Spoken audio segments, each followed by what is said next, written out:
got papers for you here. They watch it from home? Yep, you could have stayed home. In fact, when for those of you out there in Facebook land, wherever land, social media land, Kaylina said to me, she said, I might not be able to make it, the weather's looking bad. It has. We've had small clouds spotted in the sky and whatever.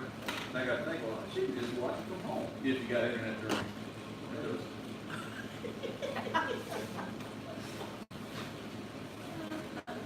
All right. I think I've got enough paper for everybody.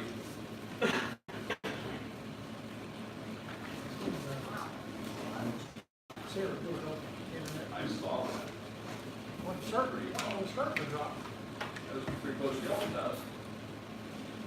Look there, I did just enough paper. Okay.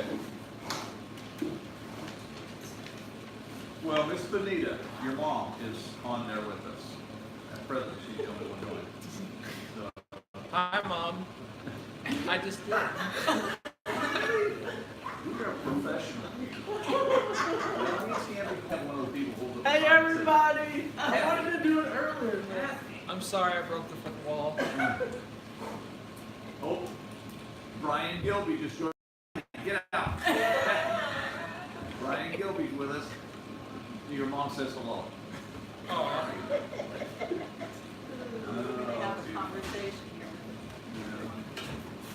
Okay, well this is kind of nifty. We actually have not ever had the option to do this because we've never had internet in this building. And by the way, that's why we're doing it here instead of the couch room. But since Mom and Dad are living on the property now, taking care of the property, we actually have internet. So I thought, hey, why not? And let's just see if some folks will take advantage of it. And I'm kind of excited about it. Kaylina, I asked her, I said, okay, what do you want to study? And Kaylina said, I really like to study Hebrews. And I said, all right, let's go Hebrews. And then I talked to Denise at church, and she said that she was interested in Hebrews because it's one of those books that doesn't often get covered. And so, hi Brian, he says hello too. So Benita and Brian Gilby both saying hello. I realize for the folks out there, I realize 5 o'clock is a tough time, but for the class, a lot of us here, it's actually very important for us at 5 because on Wednesday nights we often have our midweek meeting at our own congregation.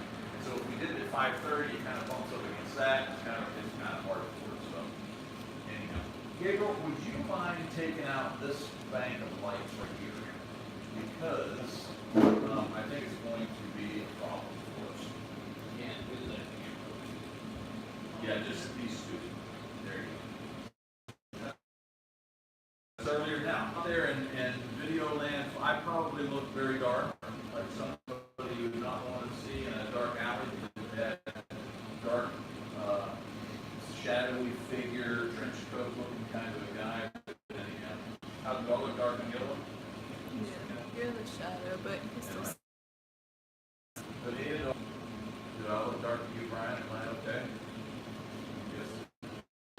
Because there's got to be a glare on the thing.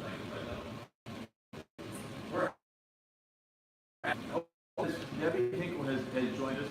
She says, hi, sorry we're late. I thought it was your Facebook page. Yeah, we're going to try to put it up there next week. We didn't get that one done. Benita says I look creepy. Okay. Well, anyhow, we'll work on this over the next couple of weeks and try to make it right. I like that. We'll see if we can make it better. I got Buddy with me. Make this work. I don't know, maybe do something good. That may take a major operation. You can take them out. Buddy says we should. Okay. I'm going to do Hebrews this semester. And to 6. It'll be a 45-minute thing. And at that particular point, done early, that's fine. That is what we'll open up for the ladies eat together after this is done. So some of the ladies here may need to get up and get some stuff. I'll stick around as long as I can, and we can deal with some of it. Probably going to look at paragraph standpoint. And so when I get to an end of a paragraph, and then if I forget, you tell me. If I get to an end of a paragraph, then I'll try to stop.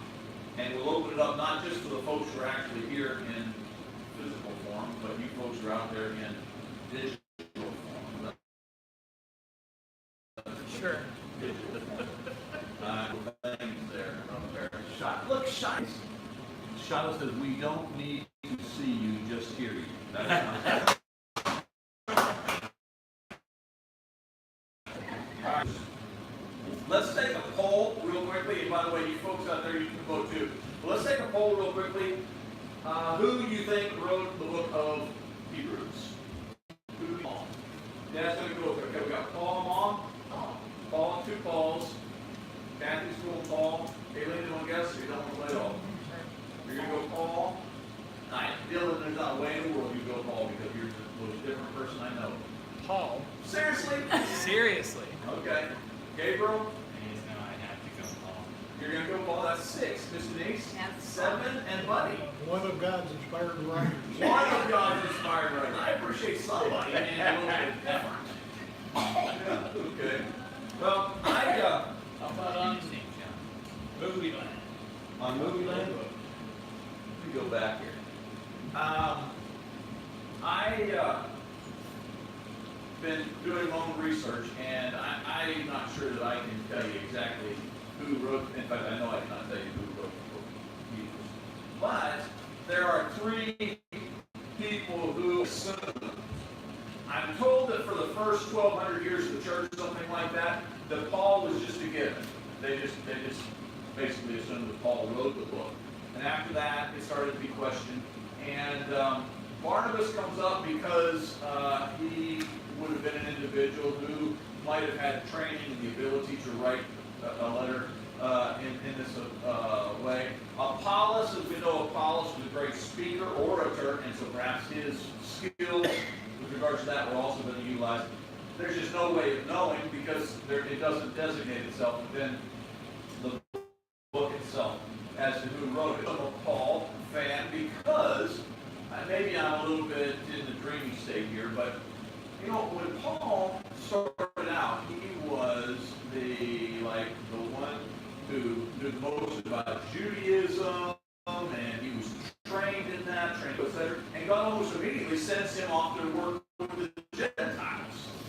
And I just have always kind of felt like that God was saying to Paul, okay, you know, your time's coming, but not right now. I need you over here. And Paul, of course, they felt like that perhaps Paul,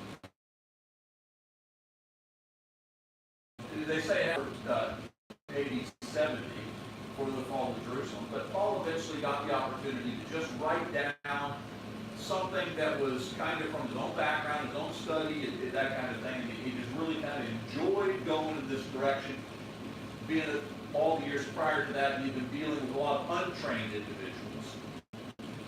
Even with regards to some of the Jews, for instance, who were coming around and messing things up for him as he educated the Gentiles, that many of them weren't very well educated, and he easily debated them and put them aside, etc. But Hebrews is a really, really neat book when you go with regards to, when you put it in regards to its background and Judaism and that kind of thing. And we'll see that as we study through this. I did want to share one thing go out of my little NIV study Bible that I thought was a very, very good point. And yet it causes me some pause. It says that since the Reformation, it has been widely recognized that Paul could not have been the writer.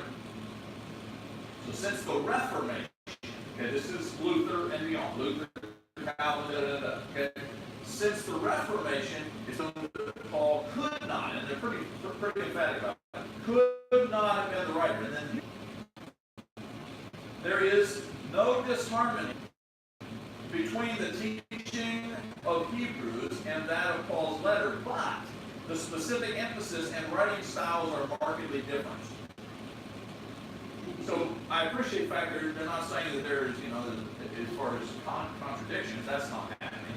But one thing I'm a little bit uncomfortable with is that the writing styles and emphasis, etc., are markedly different.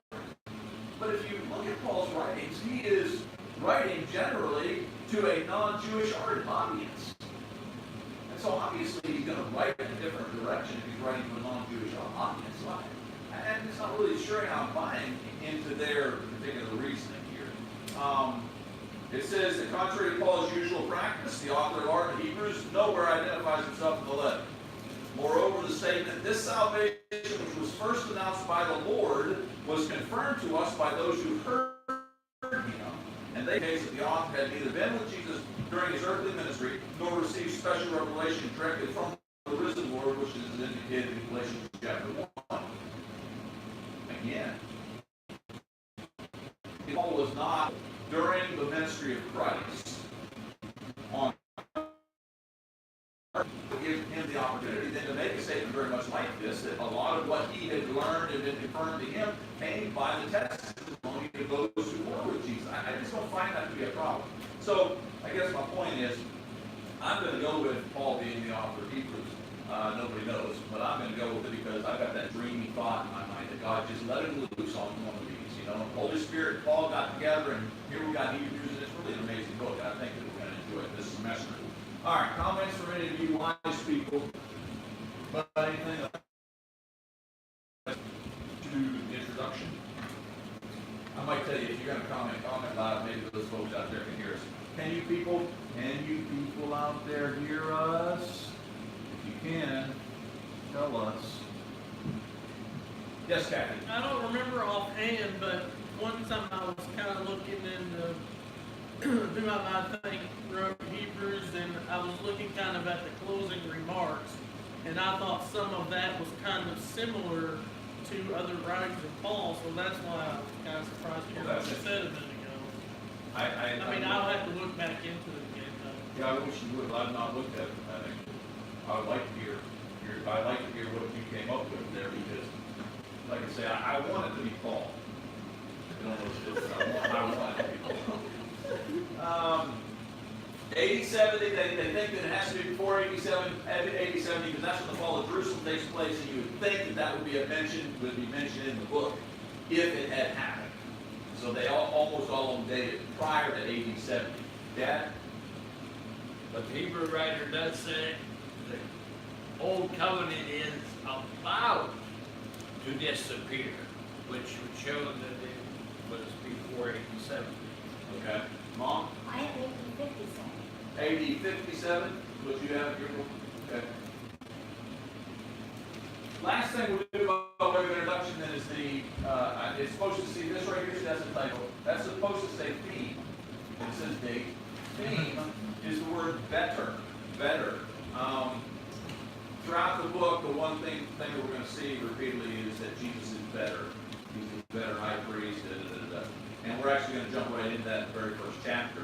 But if you keep that in mind, I think the words better or superior, I think what the Greek words better or superior occur, I believe it was 15 times in the book, if I remember my study. So, It says here. is that what you got? So I have to hear Did yours say superior, Denise, or just say better? Better and superior Better and superior. occur 15 times in the letter. So that's a lot of times for that to be mentioned. And it seems again to be somewhat the theme here. Okay. Hebrews 1. Now here's the way we have been, my remote, I got a glitch in my remote, so I have to keep going dancing down here. But we probably won't get past this paragraph, so I'm not going to have to dance. The book of Hebrews, I don't know what I was going to say there, but anyhow. Oh, this is the way we've been doing SBS. Kaylina and Gabriel have been part of SBS for a while, and Kathy has attended SBS as well. And what I like to do is like to throw things up on the board, specifically the scripture up on the board, and you just kind of pick it apart. But the reason I appreciate this kind of a setting is because I really like to hear from y'all too. But again, speak up if you're going to make a comment so everybody can hear it out in TV land. But I love to just see it and let it define itself. Instead of constantly bumping out here, what does Calvin have to say about that? Well, I wonder what, Billy Graham wrote on this. I'm not interested in those guys. I just like to know what the book says. And so let's just reason together, letting the book define the book. All right, Hebrews chapter 1. In the past, through the prophets at many times and in various ways. So obviously he's setting us up here for a transition. Almost from the first words, he's trying to set us up for this idea that things are going to get better. There's our word again. So in the past, prior to the Messianic age, prior to Jesus coming, and certainly prior to the Christian age, which we're now part of, then he's saying that this is the way we got our messages, or got our information. Spoke to our ancestors, and of course the word my mother loves, because she's big into genealogy. So those folks who came before us. And he's saying that he spoke through the prophets.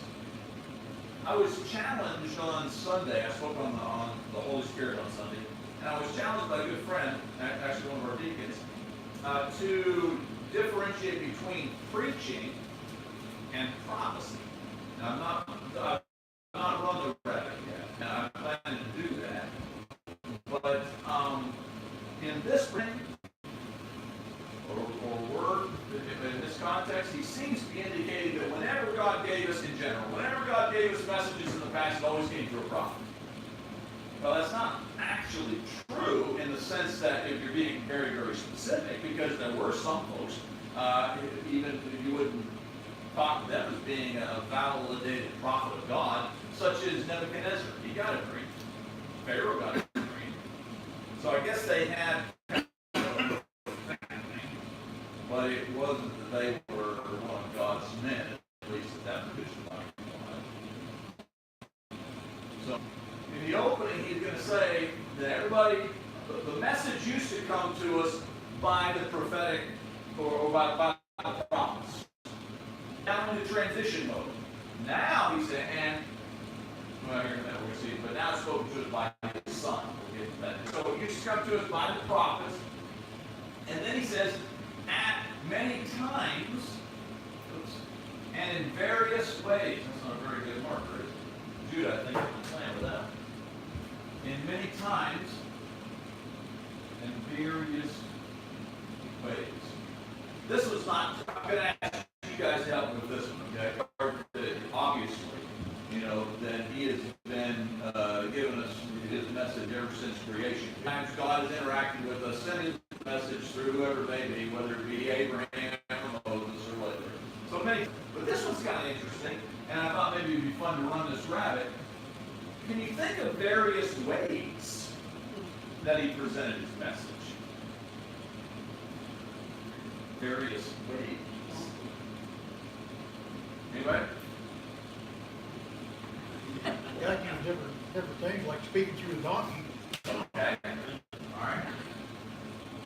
So, one particular point, he actually used a donkey to give us a message, or specifically for Balaam. Like part of the inspired text, and we got to read from it, so it's kind of a message intent for us too. So, a donkey. Kathy? No? She's shaking her head. She said, I wish you'd never call him in. Anybody else? Dreams. What? Dreams. Yeah, okay, that's good. All right, so we got the dream thing, okay, that's happened. And that was kind of a regular, but it's happened repeatedly in the Old Testament, didn't it, Dad?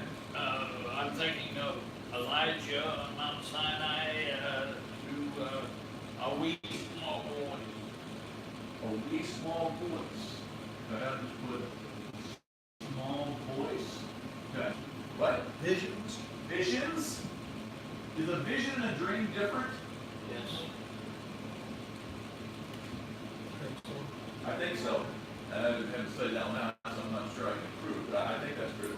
Anything from this side to this side of the room's kind of fallen off. You guys haven't really responded much. We got different things, ways that God has presented. Kaylina? Burning bush. Yeah, that's a good one. All right, you got the bush on fire, yes? Now, obviously God's in it, but all these things, you know, God actually making it happen, Captain. Well, the reason I didn't want to say mine earlier because I was afraid it wasn't profit, but some of these things don't seem like No. profits. So here's Yeah, what I just a was waiting. message. Well, I was thinking of objects like when the temple curtain was torn in two, like it was an illustration of things changing. That's good. I'm just going to put that illustration, because there, and I'm going to put S because there's a lot of them. where God was demonstrating his power, and there was a message in it, such as the temple curtain being torn. There's a great message there. Yes, Dad? I'd like to hear what TV Land has to say. So far, nobody's commented. Last thing I got.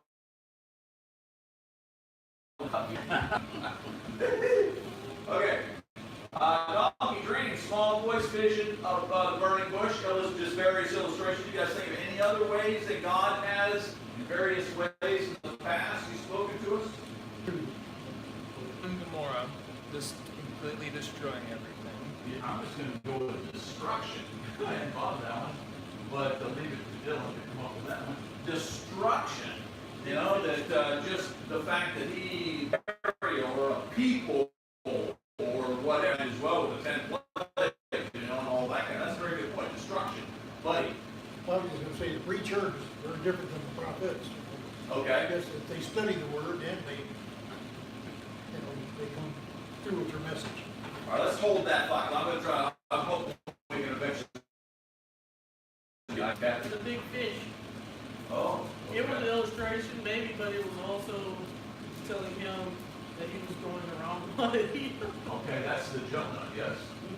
That's what you're talking Fleece, about. the fleece, you know, Oh, I had, yeah, the fleece. Oh, my. I spell fleece, F-L-E-C.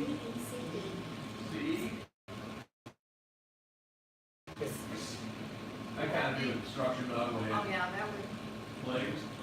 Anybody else? Ways that he has communicated to us? Hardening hearts. He did do that. Hard hearts. And that's a good one with reversal Pharaoh. No, nobody's commented out there in TV land, so I don't know. Okay. Anybody else? All right, well, you can see why it's rather a general statement then to just say various ways, but that's a lot of stuff if you think about it. So in other words, God did not get stuck in one mode. He's used all kinds of things to make sure that his message was presented. And it seems like what Kathy's point with the illustrations is not just presented, it's confirmed at the same time as being presented, which is kind of cool. And, you know, God can do that. Kathy, you got another? Nature. Yeah. That was one. Yeah, Romans 1. Nature itself says there has to be a God, which is Romans 1. Very good. So you can see that. All kinds of ways, various ways he's done this. Now, of course, that one doesn't, that's Christian age, so we kind of have to take out that. But, I guess is that the only one? Although the rest of them, I think, are Old Testament, because he's referring at this point, he's referring back to the Old, so are in the past, times, a lot of different ways in his message. Now, well, let me ask you. So, as you read, obviously we're going to get down here, but slowing down is by his son. Okay, this is the big deal, by his son. So, why does he open this way, or why is it important for us to contrast this with this? What does it do for you, buddy? well, I just always said that, you know, he's paving the way. From ever since man sinned, he's paved the way for us to get back home. And through All his- this is paving the way for his son. for his son. That's good. Which Scripture refers to as the fullness of time when Jesus comes. That's very good. A plethora, sounds like a good preacher word, doesn't it? A plethora of ways that God has presented his message. But now, we're going to zero in on his son. Now, obviously we need to hurriedly make sure that we don't, because even during this time, we're still going to have prophets, right? Even during the time of Jesus, when he says that we're still going to have prophets. So what's the difference between the prophets of old and the prophets of the New Testament? They were speaking of things to come. Good. These guys are all talking about stuff that's to come. They're talking about stuff that they're not really understanding in their mind completely separate. But these guys we're talking now are looking at it back and they're saying, I was there, I saw, I've been inspired to tell you, etc. All right, so in the past, he did this. Okay, we kind of skipped over this next part. But in these last days, what is that? While you're getting ready to tell me. By the way, this is also mentioned in 2 Timothy chapter 3 and 2 Peter chapter 3. The phrase or the idea of last days. Next. Acts chapter 2. It does? Acts chapter 2. So what is he referencing when he says these last days? What's the lesson we get from it? I mean, pretty clear to the last ones, but what's the application, Dad? Starting with the death of Christ on is the last period of time. Till he comes again. So this is it. We're not looking for another dispensation. We're not looking for a... This is it, folks.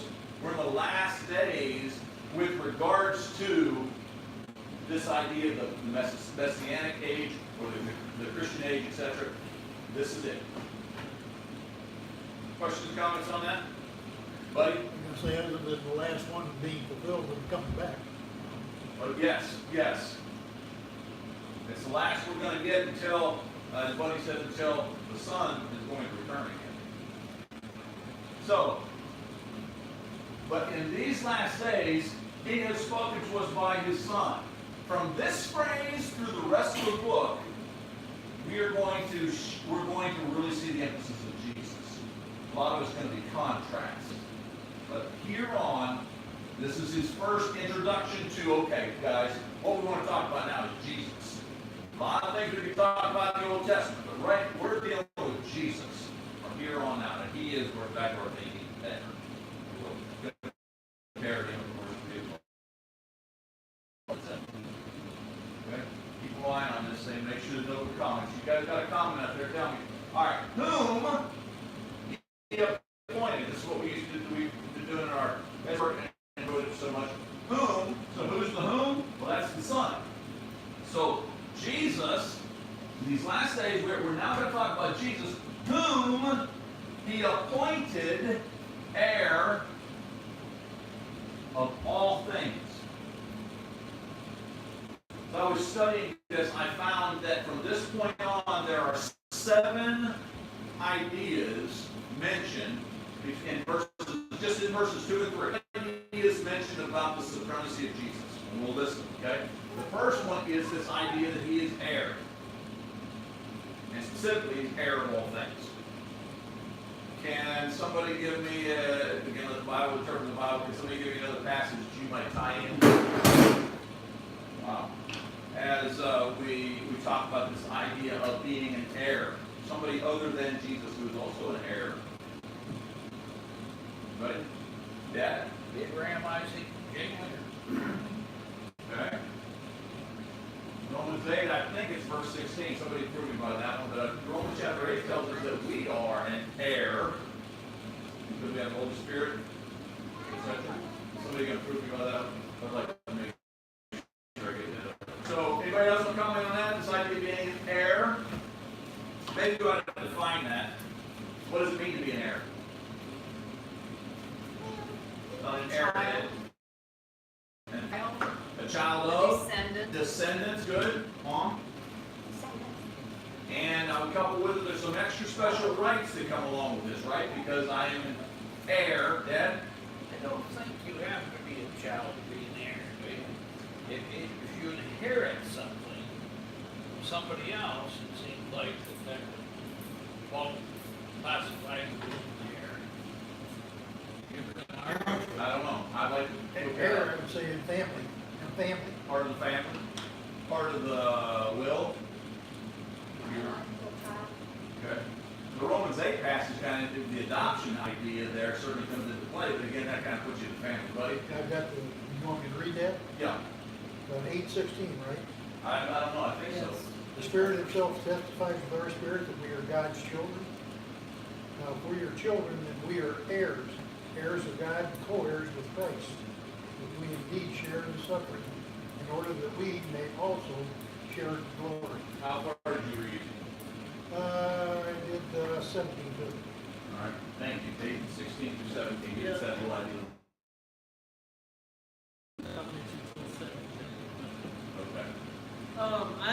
definition of heir. Good. What is the definition, Kathy? A person legally entitled to the property or rank of another on that person's death. Upon that person's death. How about that? Legally entitled. All right, so now let's come back and make application. So this Jesus, everything's changing now. We're transitioning to the importance of Jesus, and he was appointed by the Father to be the heir. But when you recognize Romans chapter 8, 16, and 17, one of the reasons he is being appointed to be heir is so that I can be the heir. He wants to share this with me.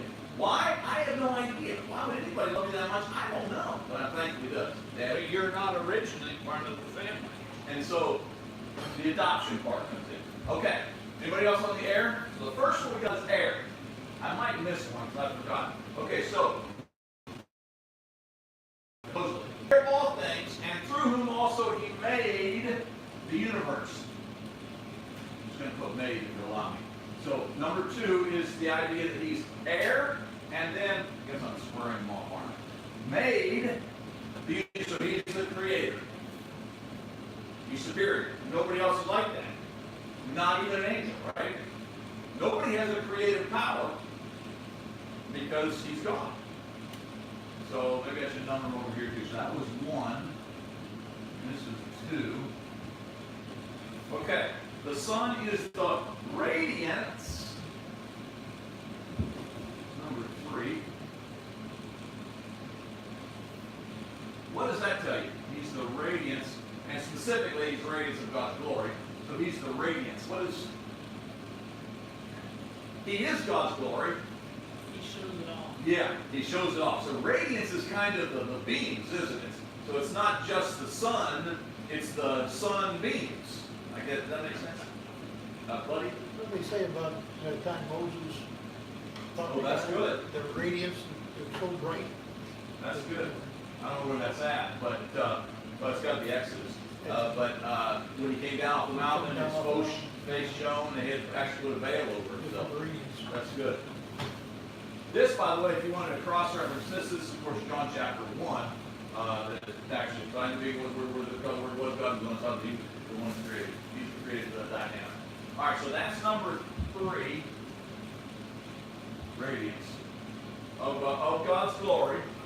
And then number 4, he's the exact representation. I'm just going to put red, allow me. Exact representation. Can you think of any passages that talk about Jesus being the exact representation of God?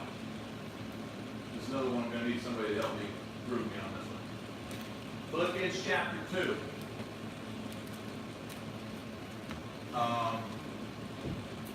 And I need you to tell me what verse it is. But Philippians chapter 2 is right towards the middle. And it talks about that he was equal with God. Yeah, he was made in human likeness, etc., etc. That's Philippians 2 somewhere. We'll get there. We'll figure it out. You know what? I forgot. I can scroll this thing. No, I can't. Yeah, I can. Oh, I've had other comments and they were hid down there. Shiloh So says, we can't see what is on the screen. All I can see is Hebrews. Can't make out the small stuff, is just a blur. Well, baloney breath. We can hear just fine, she says. Huh. So they cannot make out the screen, Cindy, according to the people out there in TV land. I was hoping that they could. Can you make it out when you're in the tax budget? Shiloh, I'm sorry. I can say it on YouTube. You can see it on the screen? Nuts. I hate that. Are any of the rest of you out there not having being able to see too? Is that the same way you believe it?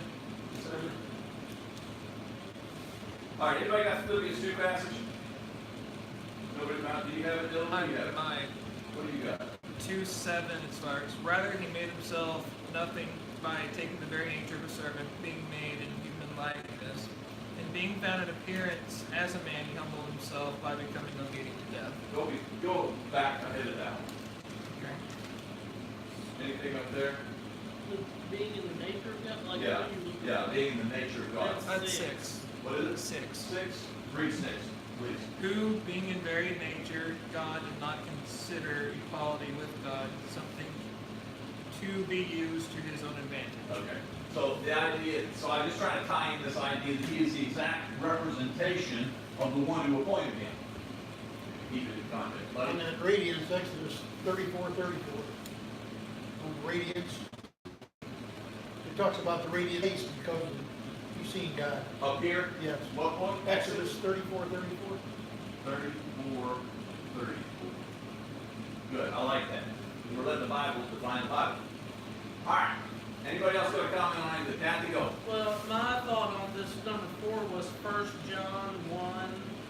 2 is where the word is, but it says the life was made manifest.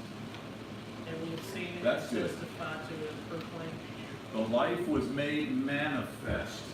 So, and the word manifest obviously means made known. That's good. Gabriel, will you turn on that light again and see if the people out there, Amber says it's blurry, Benita says it's bad. Oh, and Jenna says I can't see. Okay, did that help at all to you people out there in the TV land? Please comment for me. We did not want to leave you in the dark. We're not intended to do that. Of course, you can follow. You can't see it? Oh, that's not on the TV. Yeah, it's the TV. Nobody's commenting yet. There's like a 15-second lag, so I don't know. No, we'll, I guess we'll carry on. You guys tell me something. I wish I didn't have to scroll this thing every time I want to see something. It was clear Monday, she said. Yeah, that's because I was using my TV.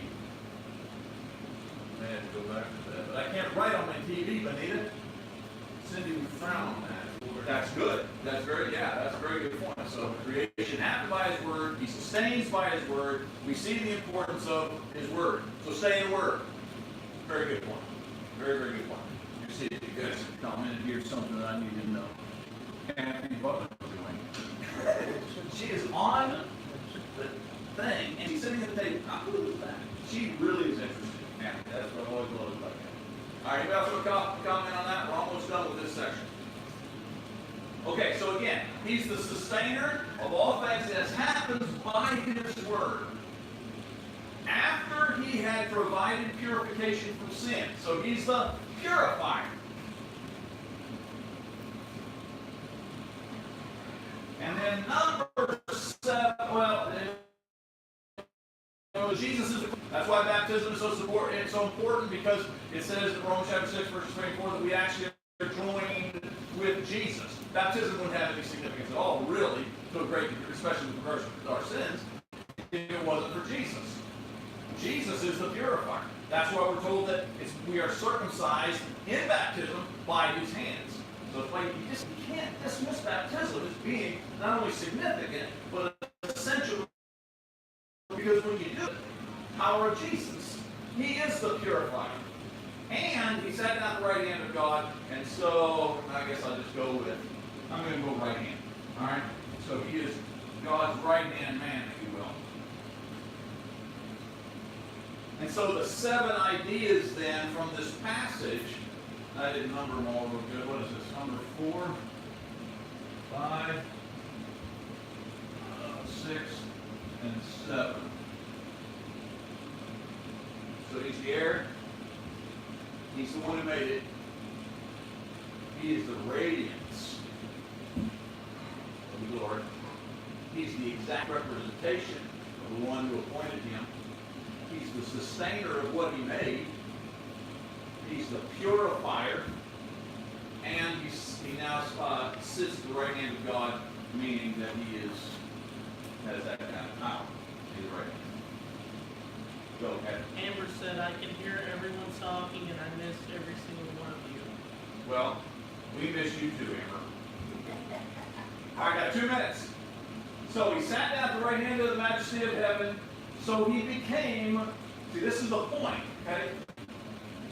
This is the point of all of these 7 things. Now, this is about the Son. So he's positioned. Now we're going to really emphasize the Son.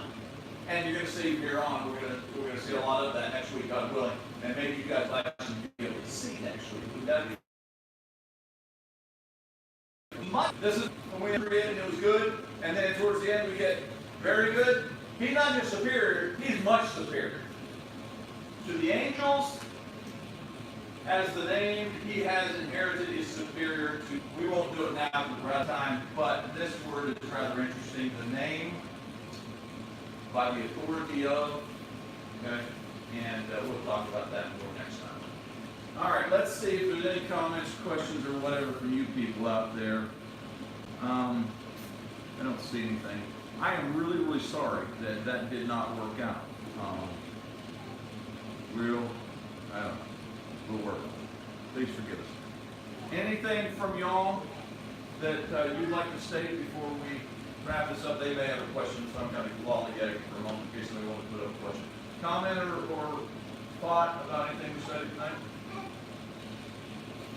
Buddy? When you said that about the name, Yeah? you ever notice that at certain times God changed the name of people?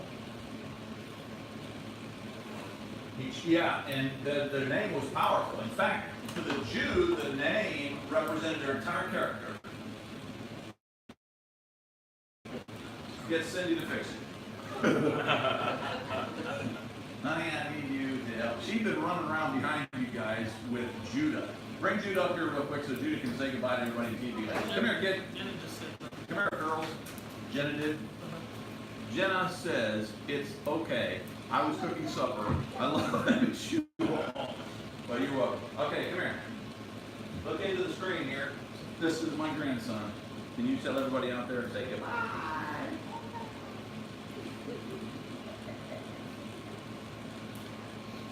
All right.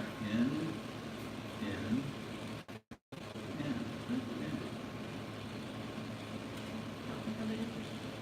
Right, end there too. Okay.